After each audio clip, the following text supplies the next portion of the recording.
Carrie Twigg just flipped her camera Flashed us her apartment. to show a empty Santa Monica apartment. I love your house. I And know.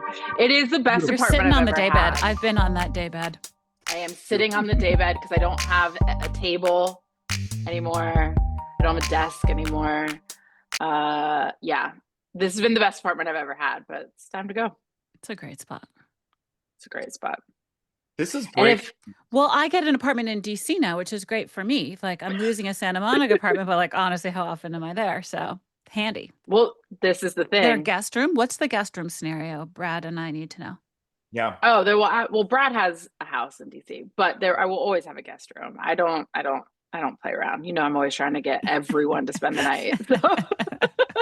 So I'm like, Loves does a slumber anyone want party. to come and stay? Yeah. Do you want to come for like a month? Just come for like a month. Just pop down. I'm So still waiting for you to visit me in Maine. I'm actually looking at tickets. Good. Because I'll have to come from Ohio. So we'll figure it out. But yeah, I believe in you. there are apparently direct flights between Columbus, Ohio and Portland, Maine. That I did not know. There's a Oh, bunch. There's like 5 a day to Chicago, but I didn't know we had Columbus. Great news. Breeze Airways, not every day, but so I need to figure out if I can make the days work out to where I I just bought a can. sofa bed, like to like up the amount of people I can comfortably host. let's So go. All right. All right. it's all about Brad, community, are you collaboration. speaking of Brad, how you just hosted over the 4th in Maryland, right? I did. I have a little country house. Do people call it that? Country house? I don't know what people call it. Not usually. I have a little shack on the Eastern Shore. Uh-huh. Uh, and yeah, Rob and Helena Dyer came, and it was the most amazing weekend. But whoa, wait, we got to take a step back. This is breaking news for Twig and Jenkins that Carrie Twig is coasts, moving coasts. So does that mean you have an apartment? What neighborhood? I know we have a big, beautiful bill. We've got Dr. Johnson to get to. We've got a lot to get to, but this is A lot breaking news for happening. Twig and I'm Jenkins. just excited to have you in the same time zone. Bring it on. I know, I know. Well, here's the thing. So between my family all being in Ohio, turns out all my friends are in New York, DC, or Maine, or somewhere on the East Coast, or the east side of LA, which for me in Santa Monica might as well be the East It's the East Coast Coast. for as frequently as I go. Yeah, it was just like my life in LA has just become really untenable, and it was amazing in the pandy when I was just like at the beach and at home, but now that I'm sort of back on the road all the time, I'm just like crisscrossing and flying over the Rockies 3 times a month in a way that's not sustainable, on so many I can levels. vouch for that not being sustainable. Hmm. Climate expert. Mhm. So it's just, yeah. So, and I actually like really love DC. I miss DC. I We were talking about this always, on the phone the other day. Like, DC is a very manageable city because, like, you kind of know what's going to happen before you leave the house at night. Like, you can kind of imagine how the night's going to play out. It's not like New Yeah. York where it's like anything could happen, anything could which happen. is kind of relaxing because you don't get FOMO. You're just like, I know it's going to happen and I can either like do it or not do it. Yeah. Right. And you can like Well, I, run DC. You can like get in every place. It's not like yeah. There's exclusive and no like hard to FOMO. navigate. There's no FOMO in DC. It doesn't It's great. You exist. get a good night's sleep. True. And I do love my sleep. I am notoriously sleepy. But you know what I also love? I'm notoriously incredibly bad at and resistant to and low-key offended by logistics. And like New York requires such a precise level of logistics to make your life run smoothly. And I just Yeah. resent the hell out of that. And so like I want to be able to roll up to somewhere and like do the thing I'm trying to do. And New York is not allowing you to do that. They're just No. like, who do you think you are that you can Yeah. show up to a store and we would have what you want and you can buy it today? Like, that is not a thing. You cannot run this errand in less than 90 minutes. You cannot park here. Like, none of that exists. And I hate having to organize and like be methodical about my life in that way. Very anti-Virgo energy. Ayana's just like, what are you even talking about? I have a spreadsheet for that. Don't worry. Right. I don't want a spreadsheet for my life. I just want to like call for some flyers every day. And it's just like New York doesn't let me do that. And so it's like I've lived in DC, New York, LA, London, Ohio, obviously. And it's just like I think DC is my favorite of all of them. DC has my favorite parts of New York and London in one city. Yeah. What does it have of London? Like the built environment, like it's much lower. You can see it's much greener. You have a like community where there's lots of people in suits, A lot of people but in like suits. it's an intellectual city. Like part of the social pressure revolves around being in touch with what's happening in the world. And the in eavesdropping a way, is so good. delicious. And I live for gossip. Every time I go to DC, I'm just like, ooh, what are we? I know. Just like, I know. It's so gossipy. Also, you should be more discreet, Yummy. people at bars. Like, this is going to get everyone in trouble, but like, tell me more. Politico Playbook is always listening. They're always listening. Do not speak loudly. I was talking to a friend and he was talking about how he was at a party and like a fight about sort of mayoral policy broke out. And then they were like recruiting candidates for mayor of DC. And I was like, this is exactly what I'm talking about and why I'm coming back. Because I go to parties in LA and it's like, I've been at parties and a literal fight has broken out over what constitutes a cold open. Oh. So it's like the nerds in LA are just nerds of a different variety. Because I'm a nerd. I hang out with nerds. I like nerds. So I hang out with nerds in LA, but they're like film nerds and they're literally arguing over like lenses and shots. And like, can you really, if you can blink cut in a oneer or like, no, like there's all this stuff. And that's been really cool for a couple years, but I'm just sort of over it. Like take me back to the nerdy. It reminds me of when I lived nerds. in San Diego and it was all about like everyone knew the surf report. Everyone had great abs. And I'm like, cute. Yeah. I love living near the beach, but I got get me my degree and get me back to the East Coast. Yeah. So I'm back. Abs only get you too far. Twigg is like, you know what? I will miss some of my surfer bro buddies. You need the brilliant babies here in DC that our brains are melting. What a great segue to this big beautiful bill, Dr. Johnson. I know. The number of people who are like, "You're coming back now." I know. Like, really, what is that? Yeah. We got a little collab episode going. This is really fun. Twigg and Jenkins meets What If We Get It Right podcast. Let's hit it.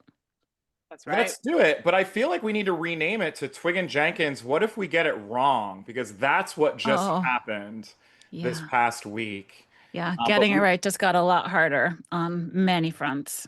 Getting it right gets a lot harder. Although I feel like your community got it right and saved some public lands, which we'll get to. But thank you, Dr. Ayana Elizabeth Johnson. Can we give a round of applause? We have are you our first return guest? Possibly. No, Tom Bonnier. Oh, that's right. I listened to both of those episodes. Tom Bonnier. He's nice. Yeah. What a G. Happy to follow in his footsteps. In true American fashion, you can't be the first. It needs to be a white man. White man needs to go through the door first. Then you can pull up. Walk so you can run, Walk so you can run. Let's do it. Let's sprint. We love you so much. I just want to let you and Twigg cook. I am here. I love you guys so much. Coffee. I was like drafting my little newsletter for how I'll release this episode on What If We Get It Right. And I was like, my favorite politics podcast. Like, I don't really listen to that many podcasts, but this one I catch every episode. We love you. I appreciate the takes, the gabbing and the takes and the guests, and just like, let's really get into it, because I feel like a lot of these conversations are superficial and not really digging into like the nitty gritty of like, how did this actually, like, why did that actually go down that way? So I'm going to try to bring that level of analysis today, but like there is so much in this big, shitty, brutal billionaire enriching bill that like I can't even really keep up with it all. So we'll get it. We'll get as far as we get. There's a little something for everybody to hate. Like if you have whatever issue it is that makes you cry or fills you with rage, like it's, unless it's enriching billionaires, unless that's your thing, then you did great. But basically everyone else has something to be absolutely apoplectic about. What's your top least favorite thing in the bill? Snap cuts.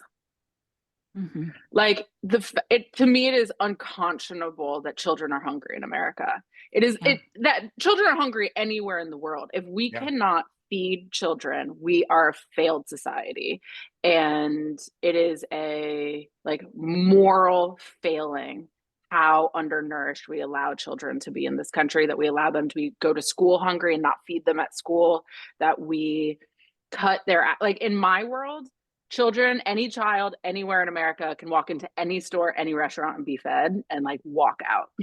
They should be able to ride public transit for free. They should be able to get whatever food they want whenever they want it, no questions asked.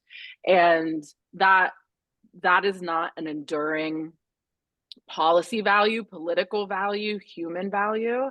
Is like I learned this. I can't wrap my head around it. In the UN Declaration on Human Rights, there's a piece of it, that Eleanor Roosevelt like made the UN get it together on this. The US wouldn't sign on to saying that people have the right not to like starve to death. Like that is, been a part of our like foreign policy. And you see the same thing happening in Gaza, right? Like it's okay to starve people. It's like okay which is just horrifying. And I think for me, yes, like I'm a climate policy nerd, but it is the cuts to school lunches in particular that had me like in absolute tears when this bill passed the Senate. I was like, are you fucking kidding me? Not even because like basic. Snap cuts are like, it's an awful cut. And so like that was the first blow, but then realizing they were specifically and separately eliminating funding to feed hungry children who can't afford lunch at school. Like what kind of fucking brutal nonsense is this? For what? And it's like the smallest savings of money too. It's like, and children, well, and educated children are required for like for a generational society to endure. Children can't learn if they're hungry. Mm-hmm. Like if their stomach is growling, if they are scared, if they are concerned about when or if they're going to eat again, you think they're listening to anything a teacher has to say to them? Like it's There's also deep connections with agriculture because a lot of farmers have contracts to provide school, like produce, etc., to schools. And so a lot of farmers are like, wait, what? Like this is having ripple effects that people aren't predicting. I think this is what a lot of us are sort of hoping for in a way, like the best case scenario out of all of the horrible things in this bill, the cuts to Medicaid, the cuts to rural hospitals. I mean, I live in Maine, like so many people live in the middle of nowhere and like what's going to happen, right? Yeah. And I think, and hopefully connecting some of the dots about how the infrastructure of people's daily lives is actually funded, right? And them not thinking that Medicare and Medicaid are huge contributors to rural healthcare infrastructure. Yes.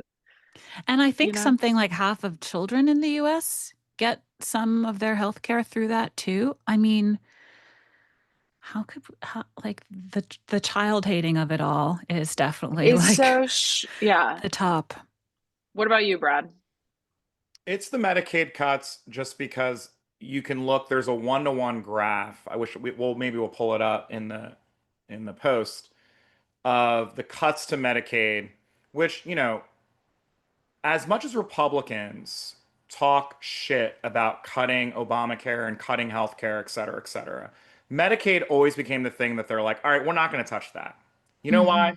Because tens of thousands of my constituents will die if they do not have Medicaid. Josh Hawley is one of those fuckers. And the fact that Josh Hawley is out there genuflecting on press conferences talking about how we need to protect Medicaid, and then that motherfucker went and voted for this bill, right? The reason why is because Josh Hawley has so many people on Medicaid, and those, like, no one is going to forget. And this is the thing, like, the challenge with all of this is that Medicaid by name, depending on what state you lived in, it doesn't go by Medicaid. It goes by a lot of Right. different monikers.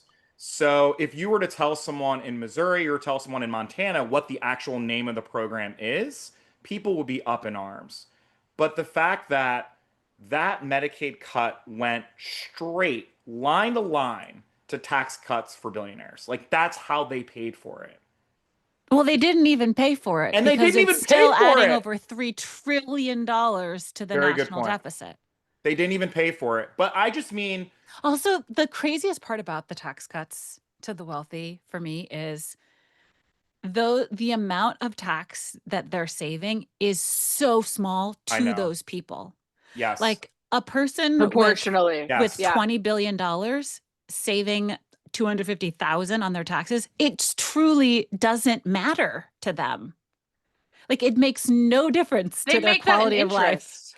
They make that an interest Yeah. probably in a half day, 4 or 5 hours.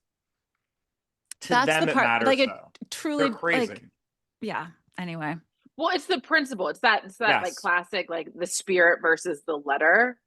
It's do they that even pretend that it's like trickle down economics anymore? Because I'm not even hearing that this will like benefit the economy. I'm only hearing like just less taxes is good now. well, it's like, well, the billionaires will stay, right? Because they are functionally Yeah. autonomous states.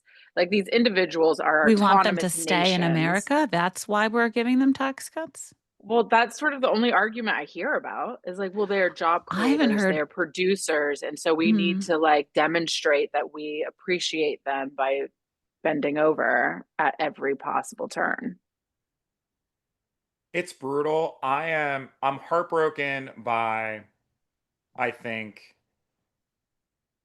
how quickly we sort of moved on, meaning, and I did a little bit of it as well, which is like, this is just going to pass. But I don't think that we realize as Democrats how big of a chainsaw, not to use an Elon Musk visual metaphor, this is for what Democrats have fought for tooth and nail for decades. Has all been just Yeah. fucking destroyed, right? All of the things that we care about has been destroyed. SNAP, WIC, Medicaid, women's health, education funding. Speaking of, you guys were talking about getting food in the bellies of kids like my kids' age. All these after school programs, all cut. All cut. Like this is just, it's just gutting. It's gut wrenching what just happened. The fact that this passed. And I've been so angry and frustrated by our Democratic leader's response. Not to segue to our next topic here, but like, how are you guys feeling about? I mean, there are some wins. I mean, maybe we go positive first, Dr. Johnson. Like there There's were some some other big wins. negatives I feel like we really need to cover. One, impact on tribes. Yeah. Like so much funding, so Yeah. much progress, so many projects underway that are now going to be Yeah. totally screwed. And of course, they weren't consulted in government-to-government consultations on this, of course, in any way. The ICE budget being like 10 times higher from like 3 something billion to like 40 something billion dollars. I mean, we're talking about creating a police state through the executive authority to manage immigration. And of course, a lot of people they're targeting now are not even immigrants.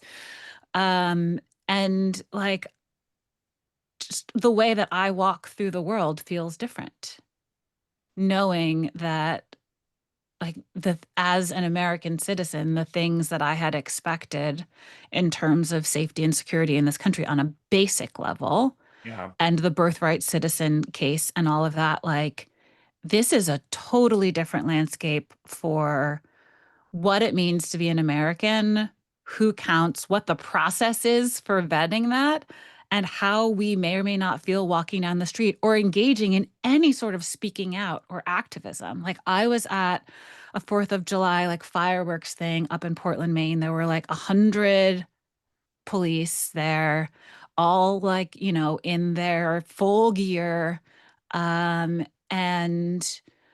one had like a counter WMD, like a few of them had that sort of like affiliation, which I was like, maybe I should turn my bicycle around and like not attend this event if that's what we're preparing for.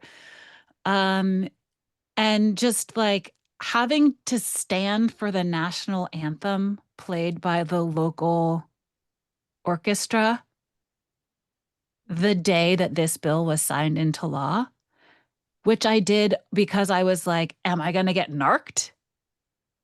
Like, Yeah. is ICE going to come for me if I don't like stand for the national anthem right now? And everyone's standing there, hands over their hearts. And I'm weeping because this country has betrayed most of the people who live here, whether or not they know it yet. And I feel like this bill truly was like a shift in like what America stands for. Yeah. And like, what do we get for paying all these taxes? Yeah. You know? Because I'm still going to be paying taxes.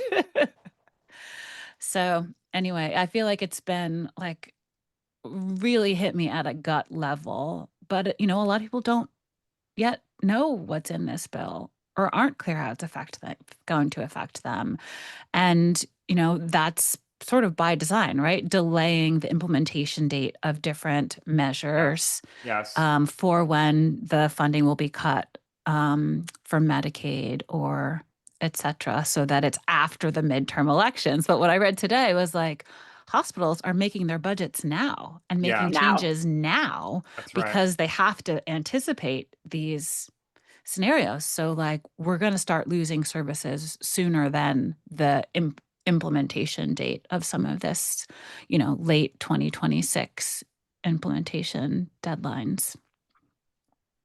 Yeah, I mean, I think this was a rant that I was going on a lot right after President Trump took office and the first wave of executive orders came out, which is Democrats have done a really bad job of defending the wins that we've made, right? Whether it's the rollback of Roe, everything in this bill, all the DE&I initiatives, all the climate things, half of, you know, so over and over and over again, so Women's many health. things, women's health, so many of the things that like the three of us probably took years off of our life expectancy trying to pass. Like there are executive orders I worked on in the Obama administration that like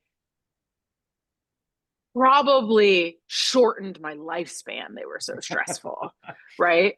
And then they are overturned, and they're basic things of like how fast meat processing assembly lines can go, where there is a 1-to-1 ratio between the speed at which meat processing plants operate and the number of fingers and hands that workers lose processing meat.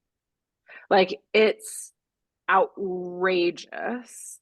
But to your point, Ayana, I think that, and to your question, Brad, it's like, A, we need to figure out both how to build policy and secure wins and then keep defending them. B, we need to figure out how to tell the story of why those things are important, how they're improving your lives, and the other story, which is like connecting these dots for people. At some Yeah. point, Republicans have been telling us that they are going to dismantle all of these services for a generation. And it's all in Project 2025. And it's all, they put it on the internet. They wrote it down. They put it on the internet. Everybody's known about it, right? They've been crowing about it forever. And it's like, same thing with Roe. That was done in plain sight. And so at some point, like you bring up such an important point, Brad, that the fact that these bills or these services are named other things, and that the average American can't easily connect the dots between what's happening in Medicare on the federal level, what's happening in their state, who's paying their bills, who's covering their care. Like at some point, we need to take responsibility for that. The Democratic Party needs to take responsibility for that, because that's a political failure. Yeah. It's not It's necessarily Elizabeth Warren out there on social failure. media listing in your state, this may be called blah, blah, blah. And This I'm is just what like, it's called. She was the only one who did it. God, I thank God you mentioned her. Senator Warren is the only my person who's like, president. this is what this is called. Because no one knows. Yeah. But like, why can't we dig that well before we're thirsty? Just over Mhm. and over and over again, Democrats operate under this delusion that the right isn't doing what they're doing. It's come up in almost every episode Brad and I have done with a guest, Yeah. particularly around a particular policy. It's like, whether it's Barack Obama or Bill Clinton or whoever, like we continue, Democratic leadership has continued to be like, no, we will continue to treat Republicans as though they are acting in good faith, as if what they say they're going to do is not what they're going to do. Barack Obama will ratchet up deportations exponentially because he trusts that the Republicans are going to give him comprehensive immigration reform, despite Mitch McConnell hosting a press conference to say, nah, bro, never, never.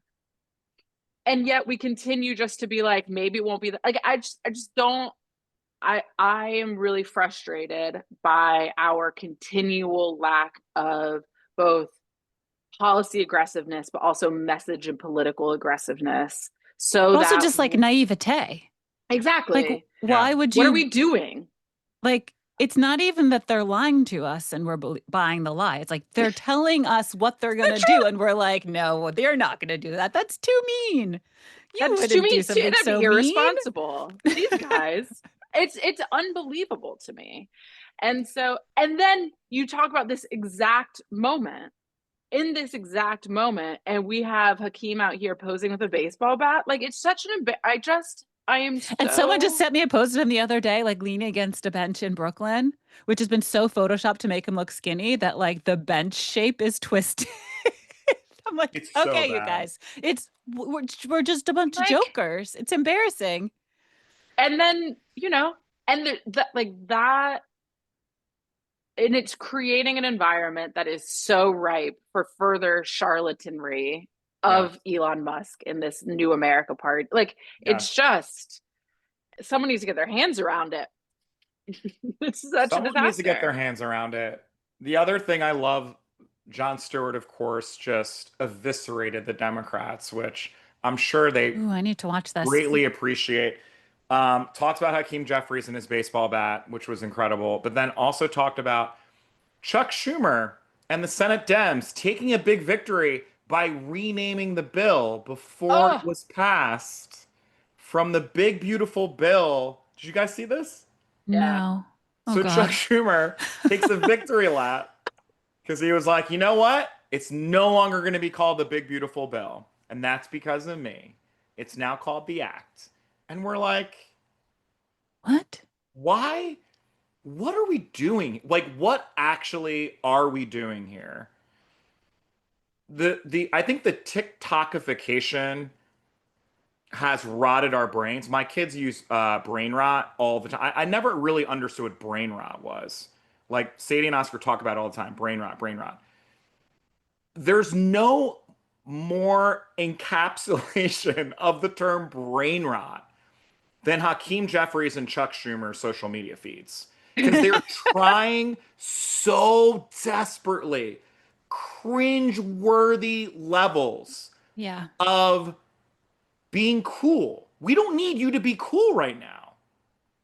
We need you to fight do for your us. fucking job right now. I'd love to hear from you two. Like, what do you think the Democrats should have done that they didn't? I'm not enough of like a congressional insider to know like what tools were at their disposal that you're like, could you please? Here's what I would have done.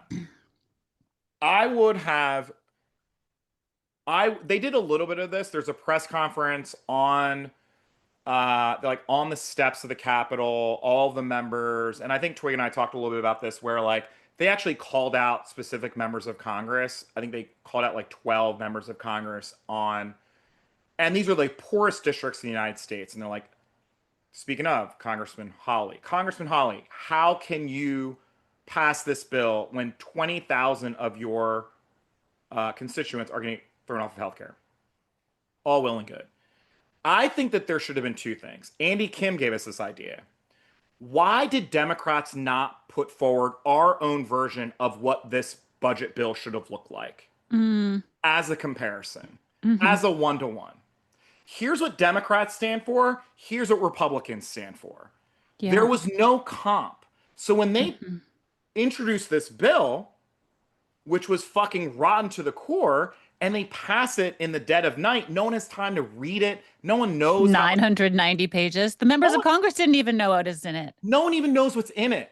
The president didn't know it was in it. He was like, well, we're not touching Medicare. Medicaid, that would be a like political disaster. And they were like, if Democrats introduce our version, unified version of this is what the budget should look like, then we would know the difference. So that's number one. As just a messaging tool, these are the priorities that we should have. And Andy said that, and he pushed for it. Didn't happen.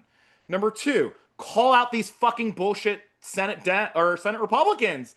There was not nearly enough pressure on Murkowski. Not nearly enough pressure on Murkowski. America should have been full on focused on Senator Murkowski, because you saw the moment after this bill passed, she felt it. In like well, that she interview. was like, it's not done yet. I hope the House sends it back to us, She's edited delusional. again. Like, what? Absolutely I will say delusional. though, like my understanding of the Murkowski of it all, first of all, like, yes, I wish she'd voted differently, but I also wish 50 other people had voted differently. Sure. You know, like equal credit or blame for all 50 of those senators, right? But I feel like what we don't often have a sophisticated enough public discourse around is like the horse trading that goes on behind the scenes about like who's going to be the one to take the fall for this, because it could have been Collins. It could have been Collins. My senator, right? Yeah. I feel like someone was texting me like, what did they like rock, paper, scissors for this in the bathroom? Who was going to have to vote for it? Because like one of them was going to have to vote for it, right? And Collins has hopefully hard reelection coming up in Maine. And she needed to be seen as protecting her constituents more so. And like both of them used their vote as a way to get different things changed in the bill. I mean, Murkowski was particularly dirty about that, right? Like getting exemptions just for the state of Alaska of the worst elements of the bill, of the cuts to healthcare and food assistance, etc. She was like, that's my job. I'm here. And I'm like, you're a senator for the United States, but okay, if that's the narrow definition that you have for this job, interesting. But like, I think it could have been so many people besides her. So the pressure, I would say we need to do a better job of putting pressure on all of them. Yeah. So no one feels like they're going to, because everyone else is getting away without really much press now about how they voted for this. Yeah, I would add to that. We've known what they were going to do for ages, right? And I think this belies a fundamental misunderstanding of how the attention economy works by the Democrats and by elected office holders in Washington. On November 6th or 7th, whenever we knew that Donald Trump was going to be president again, our media strategy should have started. Our education strategy on what Medicaid cuts looked like should have started. Our education strategy around and communication strategy around this should have been in haste. Senator Andy Kim from New Jersey, who we love, guest of the pod. You know, I knocked doors for him when he first ran for office. Amazing. For Congress. Amazing. You just earned Brad's undying loyalty for the rest in of the your rain. Life. Not that on you election day already. I was like, hi, I just wanted to make sure you voted. It's his birthday this weekend. I'm going to his birthday party. I'm very excited. And you're right. Like Andy told us this months and months ago. But so those town halls that were this high water mark, needed more support. Those needed Yeah. to continue. Andy needed to go to Holly's district. Like, we needed to Yeah. go and get in people's faces, go old school, like move on, be like, if you receive healthcare from these places, like sign this petition. We're going to deliver all of your names, all of your constituent names to your member of Congress. Like, we should have been in full campaign mode from November, because it takes a long time. People have to hear things over and over and over again. Mm-hmm. It's like very basic neurological science. People have to hear things between 6 and 12 times before they can remember it, before it can saturate, before they can understand it as something that's relevant to them. So it's not going to be enough for us to do one TikTok the week of in a Yeah. time where it's saturated and Love Island is like cranking, right? We needed to be in people's faces, but that's just the reality of how people are Yes. consuming information. TV is delicious. TikTok is delicious. You have to be in people's faces over and over and over and over and over again over the course of a sustained period of time before they can then this week be like, oh, right, and drop into what's happening. And it's like, we're not doing that. It's such basic understanding of how information moves in the current landscape, and we just mess it up every single time. The one thing that we did get right on playing the long game of awareness, I don't know who the we is actually in this scenario, but was what Brad was alluding to before, the public lands question. Like, are we going to sell off millions of acres of our public land to private ownership? And the thing that was like, people did not like that. And I think the reason that that also got so much traction, opposition, was because it came on the heels of defunding the park services and Yes. firing the park rangers. Yes. People were like, Yes. excuse me? Absolutely fucking not. Right. And so you have this bipartisan citizenry of the United States being like, no, no, no, those are ours. Yep. Those are ours. Like, that was the promise. These are national parks. These are public lands. You can't take those away from us. And so I was reading about this just this morning in Atmos. A journalist, Yesenia, was writing about how the right-wing influencers were like, that's our birthright. Yes.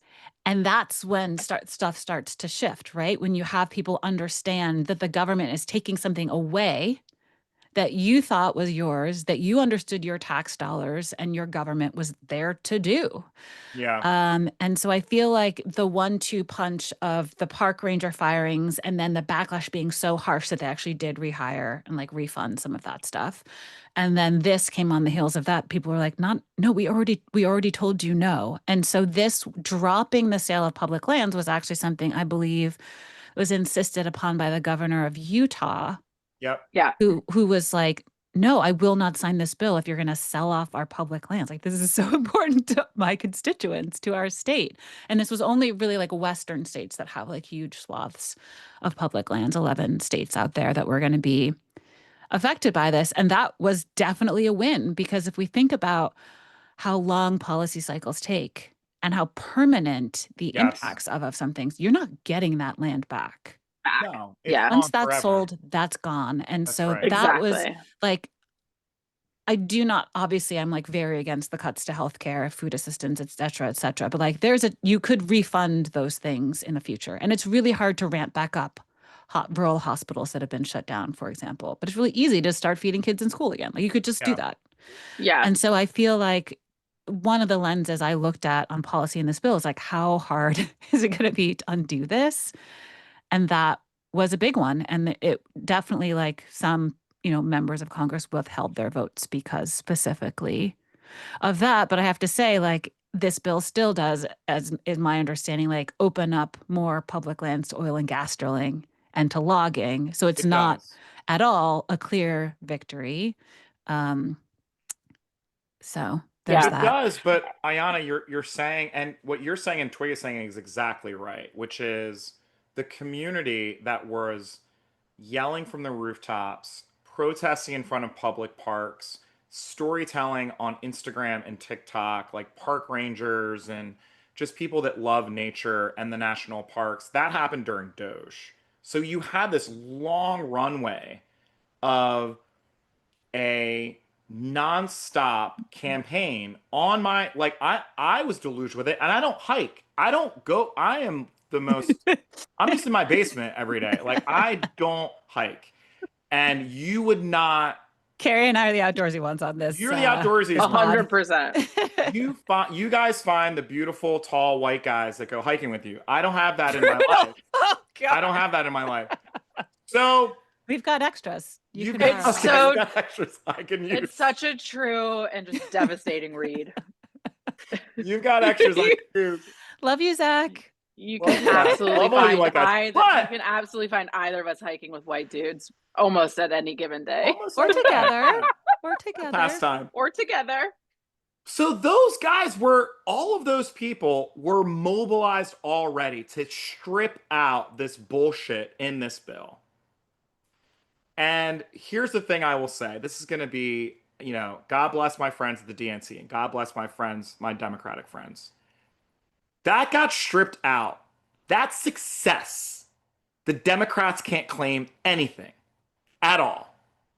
It is the real people, real, just honest to good people jumping in, telling stories, mobilizing against that fucker Mike Lee, and just putting pressure on him. And it was so beautiful.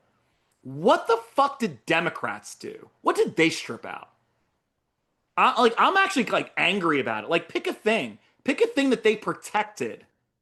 Public lands. I love public land. Like, Ayana, you were fighting for it, but I don't know. I'm just so infuriated by Hakeem Jeffries and his baseball bat. And I'm so infuriated by this fucking performative bullshit. And we have a playbook. Twigg said it. We knew this was happening. This bill passed in the House months and months ago. And it passed because 3 old Democrats died. You know why? Because we keep putting up people who are over 75 years old who should fucking retire. Like, all of this feels, there's no reason why we couldn't have stopped this bill. Those 3 votes would have helped. They really would have helped. It really would have helped if the 3 people didn't die during that first House passage. And I think it's another one of those sort of like Ruth Bader Ginsburg moments, right? Totally. Because one of the people who died in office, Congressman Raul Grijalva, an incredible leader on environmental justice, had been chair of the Natural Resources Committee in the House, like was fighting for protection of our environment, ecosystems, species, the people who depend on them, our clean air and clean water for his entire career. Yeah. And like heartbreakingly died of cancer before he was able to pass the Environmental Justice for All Act, which would have been an incredible piece of legislation. We should still try to pass that someday. But I think, to the same point of like Ruth Bader Ginsburg dying on the court, and then we lose Roe versus Wade, right? Like, if you fight so hard for something your whole life and don't know when to step back, I mean, there's obviously like many extenuating circumstances around all of this, which I'm not totally aware of, right? Like, what was the timeline for replacing you? Is there someone ready to step into that place? Would you win like a midterm election or like a Special election. a special election or not, right? Like, all of that stuff is in play. But Brad, to your point, like we were texting about this earlier, and just like the average age of Republicans versus Democrats in Congress is like a 20-year spread or something, like 40s versus 60s. It's unbelievable. Yeah. It's unbelievable. And sorry, I'm getting fired up over here, but it's worth getting fired up about. We're losing. It is. It's really important stuff because of it. It's infuriating. And it's I don't want 'cause Elizabeth we're Warren trying. to retire, though, because she's doing the damn thing. But I think that, everyone has their faves, but I feel like we don't, I mean, it's the same question with Biden, right? Like, are you grooming your successors or not? Yes.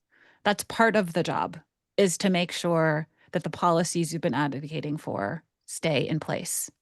And you Well, got Well, to, this is what I'm talking about, Yeah. right? It's like we don't protect our wins. Yeah. And whether that's through ensuring that you leave at a time where there isn't a crunch and your back isn't up against a wall, like half of the part of the problem is that the people are retiring so late, so down the road, so far down the road that their ability to hang on is solely dependent on them, and everyone's back is up against a wall. So then it becomes like, oh, well, maybe no one else could win. Like, well, why didn't okay, we've had years to think about this in most cases. yeah. Why didn't you retire at a time when someone could? Because like you would have been respectfully able to retire anytime in the last 10 years. Yeah. There was a good window.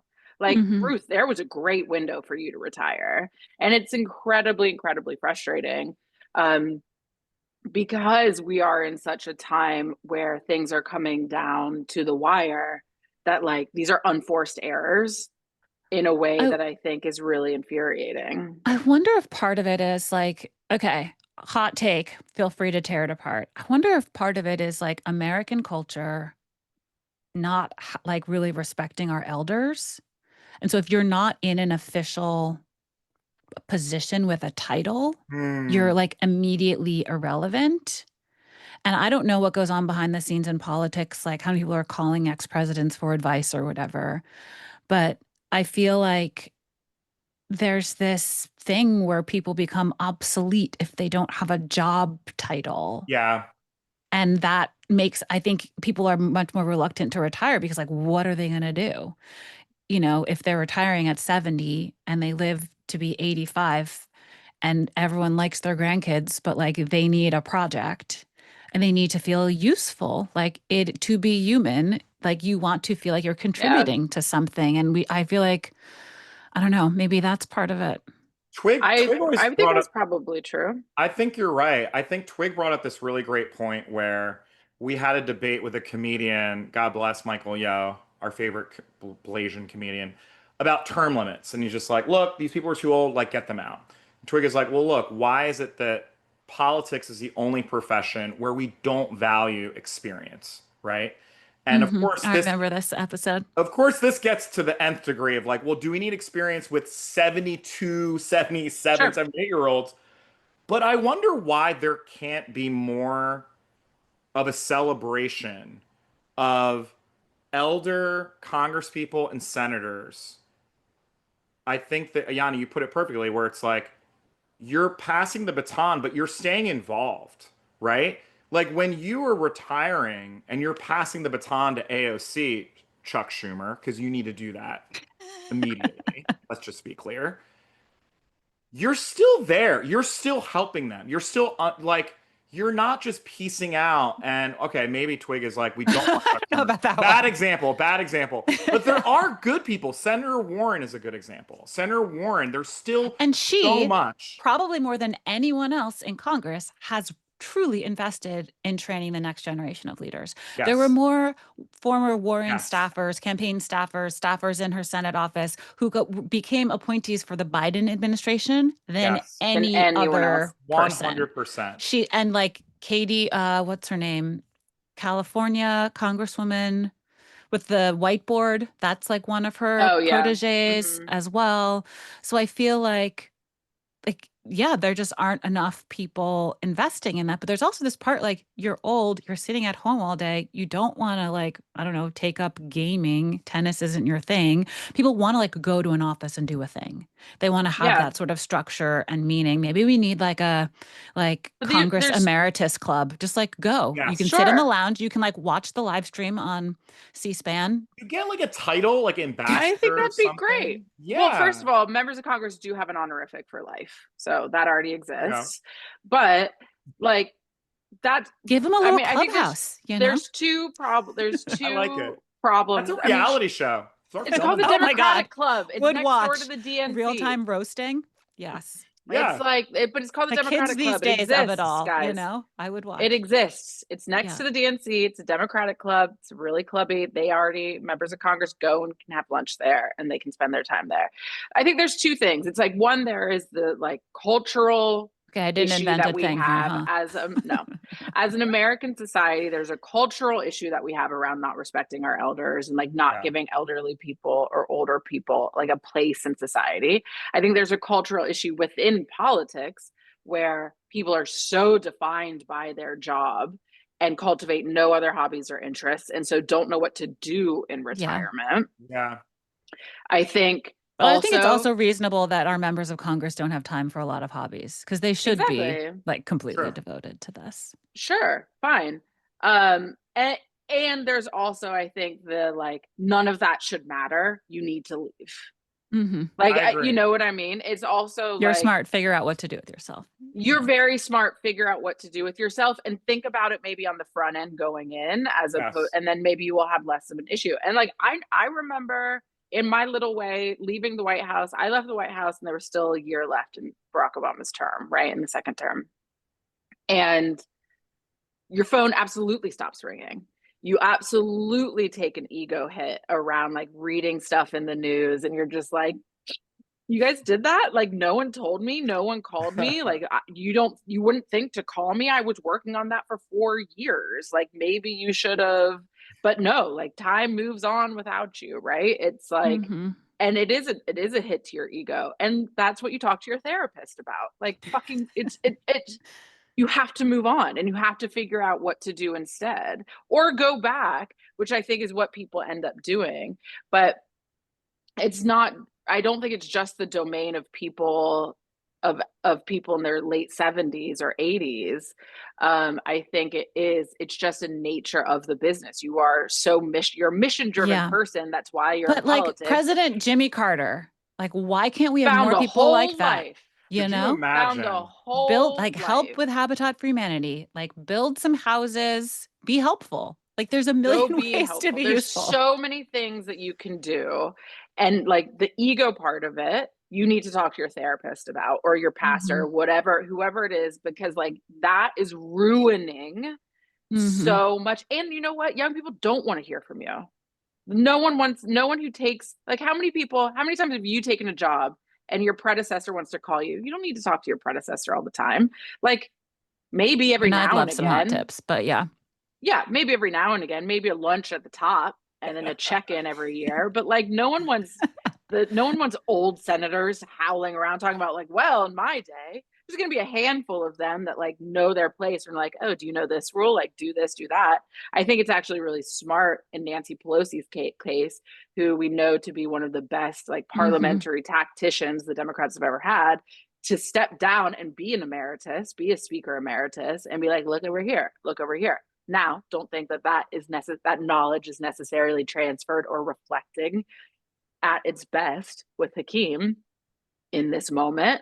However, I think that there's both the broader cultural issue with all of it, but at the end of the day, these dudes and these people need to get their egos out of the way because it is ruining, it is messing with a lot of the things that they've dedicated their lives to Yeah. So try and speaking of pursue. egos, I'm going to pivot this back to climate. The Elon Musk of it all, the Mm. Ooh, starting of the new party as the ooh, backlash, the critique that he was throwing, like, are you kidding me with this bill being like wildly not government efficiency oriented, like adding trillions of dollars to the deficit, but also like removing the tax incentives for renewable energy, Yeah. which is like the correct direction to go for multiple reasons, right? yeah, Obviously, for the clean air and clean water reasons, that fossil fuels are terrible for the heating of the planet, for all the increasingly unnatural disasters that are spiraling out of that we're seeing across the country on a weekly basis now. Um, but one of the other wins, so the loss was those tax credits that were put in place by the Inflation Reduction Act from the Biden administration, all these incentives to build more solar and wind, to decarbonize our electricity grid by 2035. That was the goal. Those were supposed to last for a decade or something, those tax credits, and now they end next year.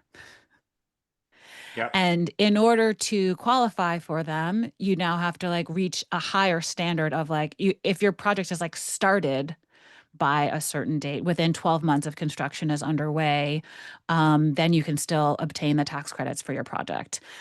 But there were several members of Congress, Republicans, who didn't like even that. They were like, that's Right. too lenient. Yeah. And so they went to the White House, and Trump was like, don't worry, I got you. We'll make it really hard for anybody to get those.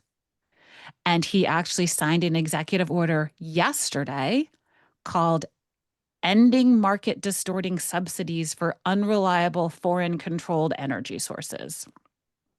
Unbelievable. A, a banger of a name, but basically it's like making it even harder to qualify for those tax benefits for developing clean energy in the US, by saying, like you have to have like by like making it more strict what starting having started a Right. project is Yeah. defined as, and also by putting these like foreign sourcing require and like more enforcement, but these like foreign sourcing requirements that you basically can't have inputs from these like red listed countries. It's like Russia, North Korea, something else, but also China, which makes like Yep. so Everything. many solar panels, for example, and so many of the raw materials. And there's like you can't qualify if a project has X% of foreign materials. So they're making it just like really, really, really hard to build. It's thrown the entire clean energy industry into turmoil because they were making plans around having like a decade to get all these projects up and running. And now there's like 12 months. So that was a huge loss for the pace of decarbonization in the Yeah. US. Like things were actually going in the right direction. This Right. Inflation Reduction Act, which had like the horrible name, which was, listeners here will probably remember, initially called Build Back Better, which is part of Trump's like naming game. He's like, I'm going to take the BBB acronym for my bill because they didn't get it for theirs, because of Joe Manchin would only vote for it if it got renamed the Inflation Reduction Act. I mean, the dirtiness of all this is disgusting. But you know what does now qualify for tax credits? Metallurgical coal, which is used not even in the United States, but shipped mostly to China and other Unbelievable. countries for making steel, which will then compete with our steel. And so, like, the whole thing is so backwards and counterproductive because clean energy is actually, in many scenarios, cheaper than fossil fuels now. So the projections are like the average American's electricity bills are going to go up by hundreds and hundreds of dollars, which people Yeah. already can't afford, and which, of course, Trump promised to lower as part of his campaign promises. So it's like every kind of frustrating, but it's only solar and wind that this applies to, not batteries, not Yep. nuclear, not geothermal, not hydropower. Those can all keep getting the tax credits, which is interesting. Um, and the on the flip side, the win of that was that on top of taking away the tax credits, there was someone introduced, I'm forgetting which member of Congress it was, introduced something that said we're going to actually add a tax. We're not just going to take away the tax credits, we're going to start taxing new solar and wind projects. And it was actually Senator Murkowski who made them take that out in order to get her vote. So it was like set up to be even worse. Like, we're going to only tax solar and wind. And I think the thing people, I'm like really going for it now, you guys. I think the thing people don't understand is that fossil fuels are massively, massively subsidized. It is the Right. reason that we need so much support for solar and wind is that it's absolutely not an even playing field Yes. in any way. And it's a new industry that's developing, and like that's how it works, right?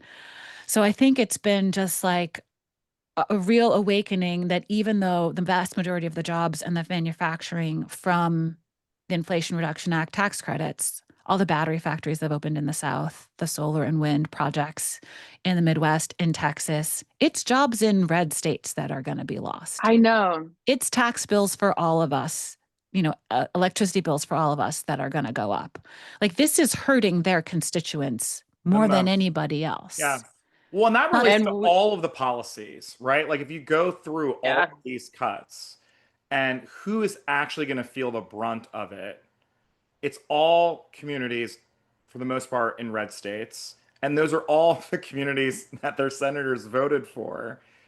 it's absolutely it's absolutely insane. And if we don't make it clear that that's what's happening and that everything, I don't care if you stub your toe in a red state over the course of the next 18 months, it is the Republicans' fault. And like, if we are not making it Yeah. clear that that is what is happening and that what was just done to people, that's on us. Then like, we don't even deserve, like the Democrats don't even deserve to be a viable party if they can't figure out how to make this clear and make this a losing choice for Republicans. I have to say, though, it's been very interesting to see how many Republicans were saying that their vote depended on the climate elements of this bill, including Murkowski, including Yeah. Collins. Yeah. Collins, when she released her letter about why she didn't vote for the bill, in part it was that it would screw over the clean energy industry in Maine. Yep. Solar industry is booming. And another thing that this horrible fucking bill does is take away all the tax credits for individuals. Yeah. Part of it was, in the Inflation Reduction Act was like you get a 30% tax credit for installing solar. You had $7,500 towards the purchase of an electric vehicle. That phases out September 30th. So if anyone listening would like to buy an electric vehicle, you have until September 30th to get that tax credit. And you have until the end of this calendar year, I believe, to get tax credits for improving the efficiency of your home, for tax credits for an induction stove, for insulating your home, for putting in heat pumps, electric hot water heaters, etc. Like all those I used those tax credits to pay for solar on my own roof. And like that's all gone. And it was those tax credits that made solar, et cetera, affordable for so many people that created this massive industry across the country of installers and people in the trades, electricians and other contractors who were getting good paying jobs doing this work. And that is all put at risk by this bill. And companies are going to go out of business because of this.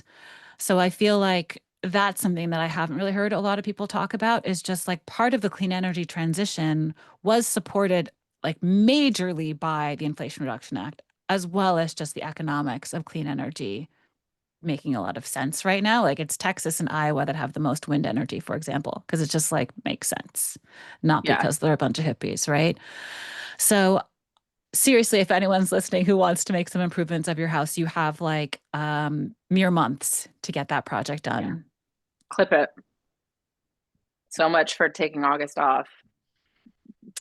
The other thing I'll say is that like this is inefficiency at its like least efficient, right? Like the whole Doge stuff, like it's nonsense because the way that they're taking healthcare away from people, I'm sure you both know this, is by just like creating most onerous paperwork imaginable. It's like death by bureaucracy that they are creating for literally no reason except to take people's healthcare away and help that offset the deficit they're creating by tax cuts to billionaires and corporations.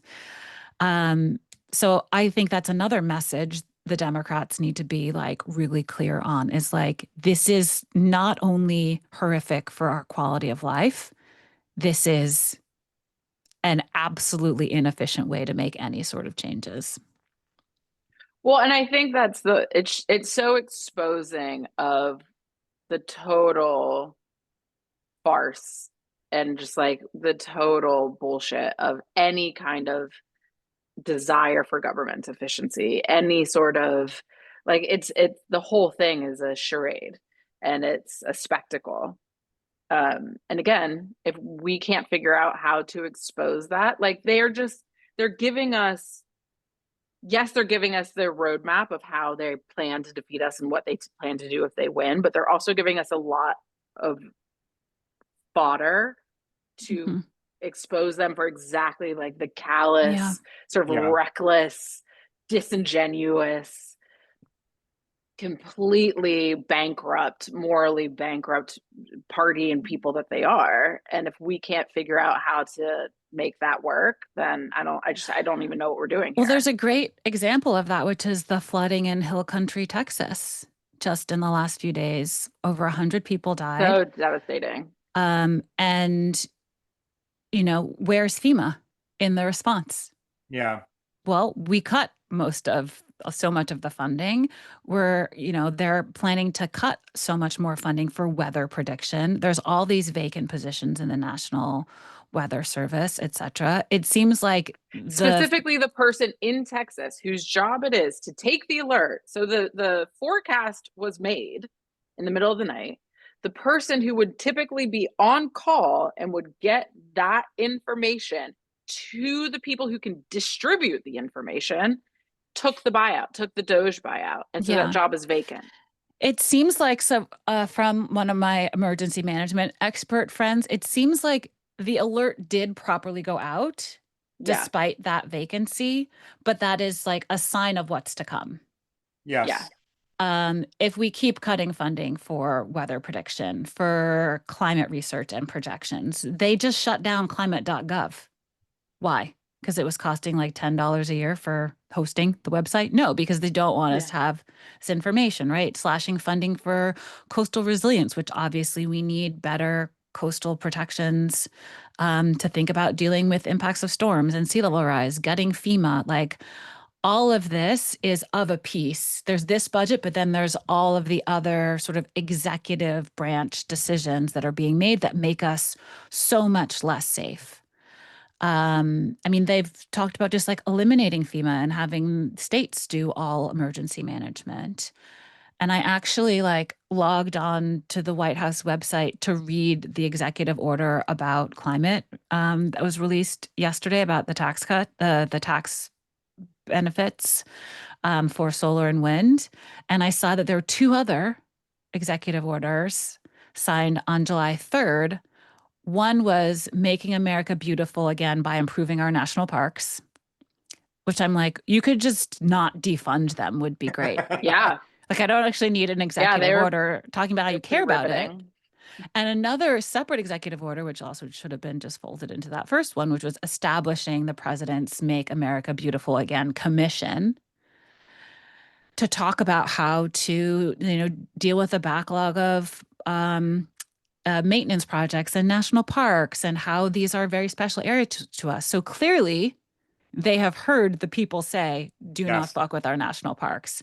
But instead of actually just restoring funding to them, it's just theatrics. So there we have it. Yeah. Yeah. And, I think that also it's important to mention, because I'm obsessed with, Brad and I talk about this all the time, but we're sort of obsessed with the broader narrative cultural structure of America. And one of the big values things that we need to figure out how to build culture around and sort of re-educate Americans around is dislodging or watering down this kind of the really pervasive American belief and value that bad things that happen to you are your fault. And that it's not that's not the government's job to make your life a little bit easier. Right. And so this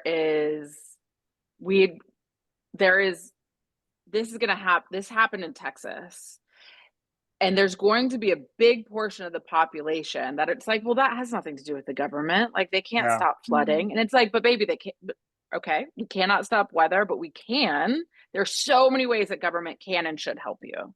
It just doesn't have to be this bad. It doesn't have to be this catastrophic. They can help you on the front end, before, during, and after, right?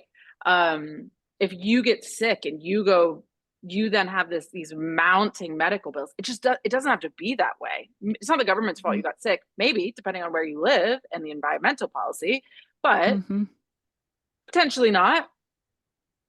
But the government can and should and does owe you something, owe you a standard of care.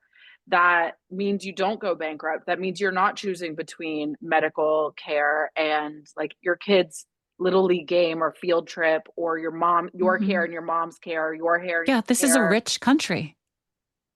but that is like that American individualism, which is really Mhm. incredible in many respects. And I wouldn't want to, it needs some softening. Like it needs some, there's a nuance to it that the Republicans really do such a good job of manipulating us away from. That we need to be thinking about how we manipulate people back towards expecting some degree of Mhm. generosity and civic investment in them, both as individuals as well as like a military or Yeah. highways or these broad communal things. I wonder if, similar to Senator Andy Kim's idea of like, show me the alternative budget, what would the Democrats' version of this have been? Like, where are your taxes going now versus Yes. where did they go before, right? Like, Yep. what percent of my taxes Yeah. are going to ICE versus the military That's versus so smart. There libraries should just be a versus graphic. This is where it went solar before. panels? Yeah. Yeah. And these are the things that you no longer get, right? Mhm. It's, guys, Like, I'm it's, glad to pay for kids to eat. I'm yeah, glad for my neighbors to have health Thrilled. care, you know? Thrilled. it makes you feel better about Thrilled. paying your taxes. You're like, Yeah, oh, man. this is where it's going It's towards. going to bike lanes? Yeah. Fabulous. Yeah. Yeah. Yeah. Sign me Municipal up, man. composting? Here for it. Take Oh, all my money. gorgeous. Yeah, no problem.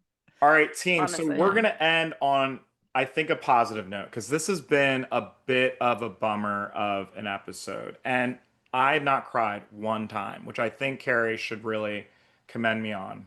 I'm surprised I I'm didn't. not I think it was more rage anti-tears. today. I'm gonna clap for myself. You know, I'm not anti, I want to be clear that I'm not anti-tear. I don't think you should suppress or repress any tears or emotions. Everyone should cry if and when they okay. It's okay. feel the urge. I'm just not much of a crier. No, I just I don't know, cry I know. very often. There's Yeah. one crier on this podcast, and that's me. Yeah. Oh, you know. But I just don't, We I all don't want have to a be role to play. accused We all have a role of to being play. toxic, shaming you to not cry. No. But I was wanting to come on the show and actually ask you two, like, my reaction to this bill passing was like, we have to fight so much harder to win back some of these seats using the sort of narratives that Yeah. you both have been talking about, and how I wish everyone would just like pick a race, pick a few Yes. races, Yes. pick your governor. They're playing an increasingly large role at the state level, your mayor, your city council, town council, senator, whatever. Just like, who needs to get primaried? Who are we supporting? Like, especially on these more local races, like, it's totally winnable. It's an It's Totally. not that much money in for like a town council, It's an whatever position, opportunistic right? landmine for anyone who is thinking about running for office. Now's the time to run. Because now you're running on the worst vote for the American people. Because this vote was selling out the American people, right? And Like totally unpopular, like least totally popular unpopular. legislation Totally in unpopular. a Largest generation. transfer of wealth from the poor to the rich. It is so embarrassing for the people that voted for this bill. They should be remembered forever for voting for this bill. This is a fucking awful, awful bill. It only benefits the super rich and corporations. It's all it benefits. Everyone who voted for it should be out of office. Everyone who voted for Yeah. it should be out of office. Clean house. Let's Clean just them start out. over. Get But them to out. your point, I reposted that. I loved that article that you wrote on your Substack. Mhm. I channeled my rage into writing a newsletter. I cried when it passed the House. And I cried when it passed the Senate. I didn't cry when it passed the House the second time. I instead just like banged on the keyboard and I was like, okay, guys, this is what we're gonna do. Yeah. I love that. I mean, I think if someone has been thinking about, oh, I should really do something, like, please, like, let's get into it. Let's win. Whatever it is that Do works it. for you. It's not let's that many get into seats it. to flip. It's just No. it's not that many seats. And now's the time. Like, the company is good, the water is warm, and it's time to get cracking. The memes are fire. The memes are fire. The memes are ready, and Vibes are high. everyone should get a real heated, like everyone should be going after these folks. The stats are there waiting, you know, to your point, Yeah. Alana. Everyone should get ready. Speaking of getting ready, we've not yet touched upon the positive news since Twig and I last recorded, which was, I'm not sure if you guys heard about this guy, Muslim guy, Zoran Mamdani. Ah, I don't think Cuomo knows how to pronounce his name, which he never. We don't need refused to to ever say talk his about name in the Cuomo debate. ever again. We don't need to talk about Cuomo. Bye. Um, As my Brad Lander hometown. said, good fucking Way to go, New York riddance. City. Way to go, Yeah. New York City. What? I used to live in New York City, so I didn't really follow this race at all, but just a shot in the arm for me. Like I woke up, speaking of crying, like I was so happy. It was such I didn't think he could win. I think that that's how I was like trying not to hope because I was like, yeah, I can't take another heartbreak. same. I think I was I so was in New York pessimistic. a lot in the run up to the primary, and I mean, I was like, oh, I think he's going to do it. Like I mean, I've been burnt before, obviously. And I'm definitely guilty of getting high on vibes. But everyone I talk to, and I have a bunch of friends that like work in city government and on councils and have run a bunch of council campaigns, and they're just like, I think he did it. I think he He's did it. gonna do it. Mm-hmm. How are you And I have to say, processing? he's got quite good climate policy ideas, right? A Yes. lot Gorgeous. of the housing stuff, the transit stuff really intersects with climate. And, it was the first time I think New York did ranked choice voting for mayor. Hmm. And so it was truly lovely to see how Mamdani and Brad Lander like became the cutest buddy comedy in all of I America. know. And I Brad know. Lander is incredibly legit on climate. As Yeah. comptroller, he like got the city to factor in climate projections into how they're spending their money. Like, does it make Yeah. sense to Yeah. build this in this place in this way, Yeah. given what we know about climate change? Does it make sense to have our pensions in fossil fuels, given what we know about climate change? No, is the answer. So, like, New York Yeah. City divested under his leadership from fossil fuels in the city pension funds, which is Incredible. incredible and like set an important model for others. So, Mamdani is good on climate, but he doesn't have like all the details. So, I'm like, if you could please just adopt Brad Lander's campaign or just put him as the climate czar for your Yeah. administration, or Yes. can Brad Lander Which I run for think, Senate now that he has the name Why recognition? not? Let's yeah. go. Or, I mean, I think my assumption will be that he'll be first deputy mayor who actually runs the city, you know? I hope so. Um, I, I'm down for that. if he'd be open to it, I mean, I think that's the most obvious choice. And then from there, he can go and do whatever he wants to do. But, Mamdani's going to have he already has so many headwinds in the way that really obnoxiously Republicans and Democrats and establishment folks are attempting to like question him or line up against him, that his first year is incredibly important. So to your point, I would love to see a Brad Lander like come in and be that legit dude. Mamdani's very exciting, but he hasn't done something at this scale before. Like that's Yeah.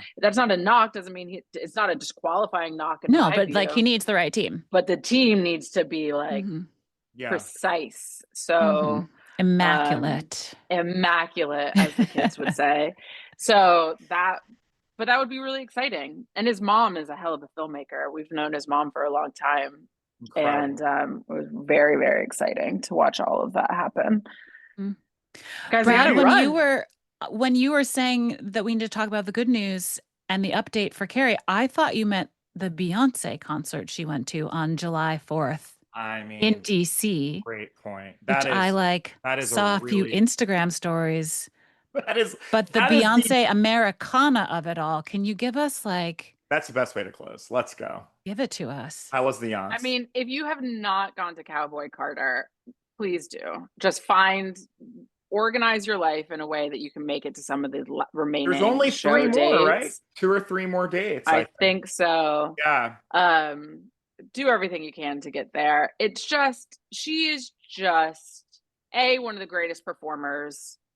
You don't even have the words for how extraordinarily talented she is at that particular type of performing. Yeah. To be able to sort of hold 50, 60,000 people in the palm of your hand for 2 hours and 45 minutes is a feat that very few people are capable of.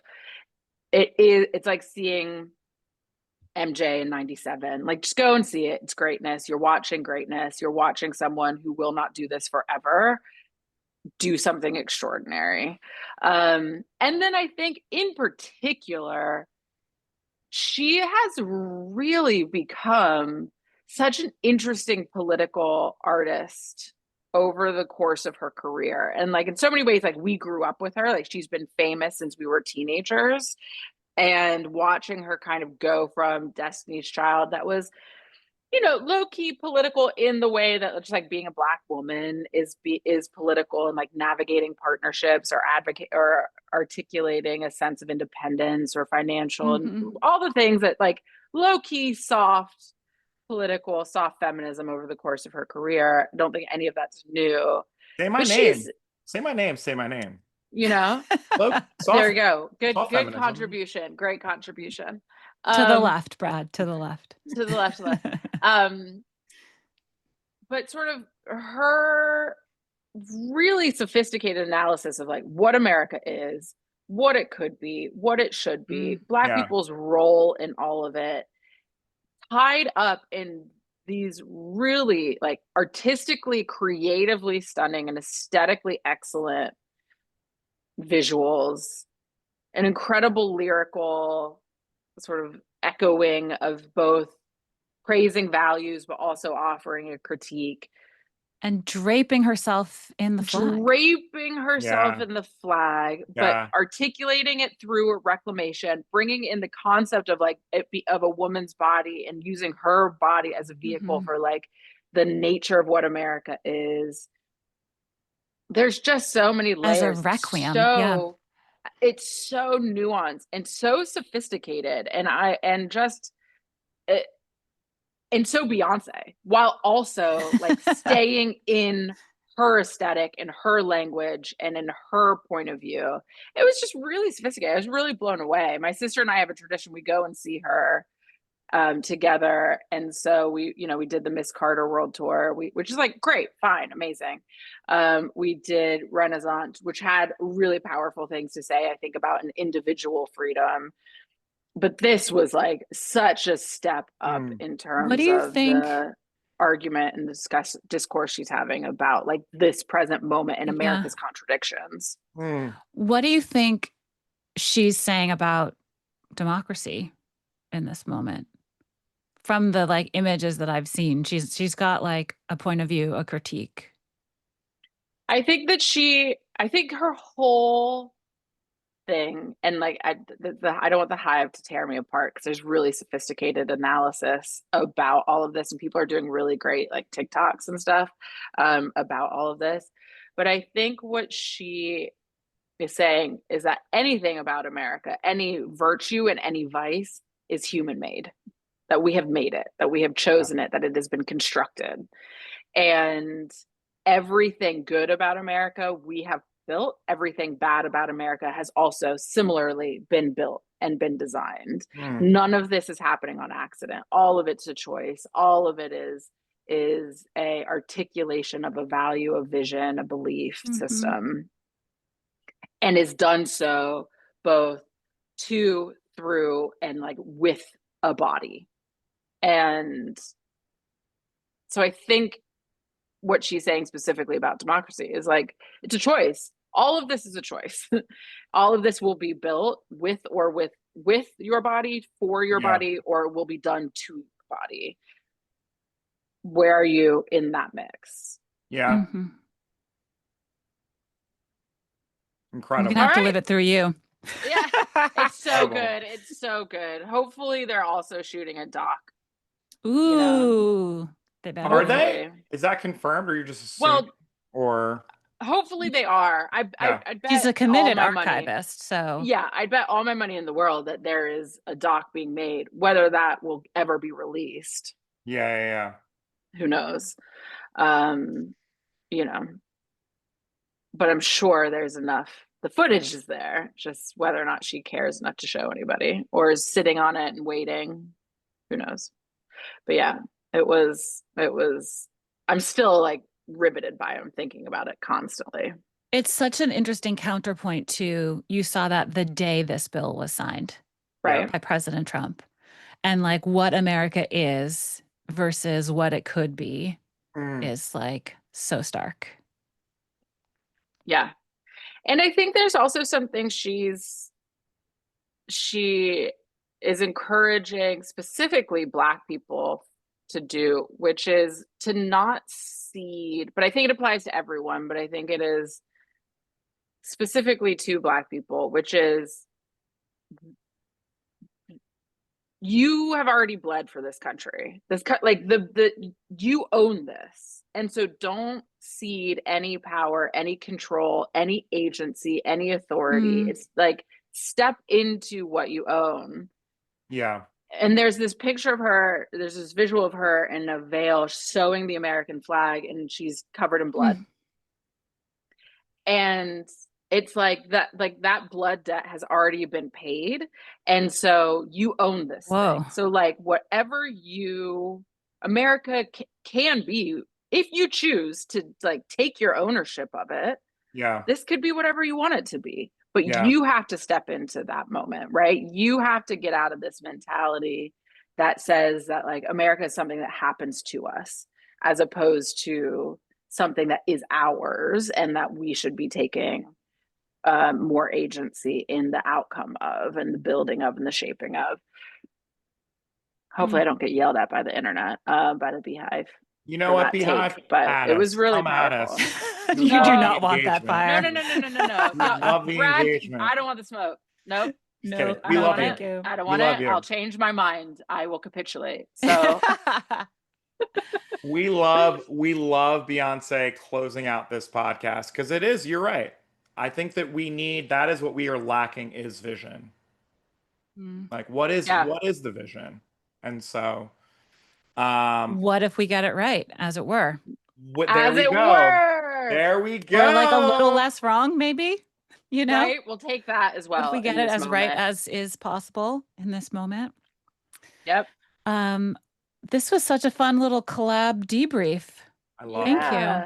Dr. Johnson, thank you for hanging out with us. This was so fun. We got to do this more often. Hopefully not here for it in such sad circumstances. I feel like, what would be a circumstance that would be happy? This is the other thing that gets very depressing. I think right now it's really, the wins at the federal level seem to be like getting them to stop doing the bad thing that's new, as opposed to actually like making progress. But I do think there's going to be a lot of action at the state and local level that we should be celebrating. I mean, governors, mayors, cities are leading on climate in particular in all these interesting ways, because they have to. Like, there's just the practicalities of all of this, from the building codes to the transit systems to whatever. So I think maybe we'll have a chance to talk about some less federal wins. Well, thank you. This was so fun. Carrie, let a girl dream, Yeah, that's right. I mean, Twigg is moving to DC, so this is a very important podcast. It's like pre-Twigg in LA, now post. There's going to be so many people who are annoyed that I haven't personally told them. That you're moving? Yeah. You know how I am. I don't That's why you should subscribe to Twigg and Jenkins. So I don't tell anybody anything. Well, I'll come down to DC at some point. We can do this again in person. We gotta do it in person again, yeah. Let's do it. All right. Y'all. We did it. Bye, guys. Bye. You're the best.